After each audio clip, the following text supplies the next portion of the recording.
Louis Pasteur was a chemist. He was a socialite. He used to call the media to every experiment and how everyone loved his theory. You poor thing, you are sick because a germ has made you sick. Take this poison to kill the germ and all will be better. No one liked what Béchamp said. He said diseases are born in us and of us. He said germs don't cause disease, they're the result of unhealthful conditions. He said, start going to bed early, stop drinking so much alcohol, start eating some nourishing food. Well, no one wanted to hear that. They wanted to hear Pasteur's theory. And Florence Nightingale, when she read of Louis Pasteur's theory, she said, this is the theory of a man of a very unstable mind.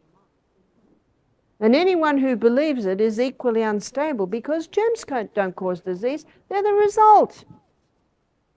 All Florence Nightingale did was she just cleaned up the place so there was nothing for these, nowhere for them to live because they're just opportunist organisms.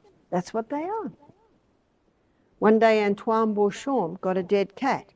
He put it in an airtight container, came back 4 months later, opened the container, dust, maybe a few bones. What brought cat back to dust? Well, in Australia, we've got dung beetles, we've got worms, we've got blowflies with maggots, we've got the dingoes that'll have a nibble, we've got the kookaburra and the crow that'll have a nibble. But he did it in an airtight container. It was the microbes, the microorganisms that were an integral part of living, running cat. Upon death of the organism, they took their suit of clothes off, so to speak, put their rubber gloves and apron on, and became the clean-up team. As the environment changed, the exterminators. As the environment changed, the undertakers, until eventually they had brought cat back to dust. It's the cycle of life. Antoine Béchamp got the dust, put it under a microscope. It was alive with microorganisms. Now they're waiting for their next job. They can lay dormant. He went to the tombs in Egypt, got the dust, put it under the microscope, alive with microbes. Isn't that why we have compost bins? Let me show you what happens when you put compost in the garden. Here are the roots of the plant. I put compost in. When I put compost in, I'm putting a lot of microbes. Because those microbes, you have a look at the apple.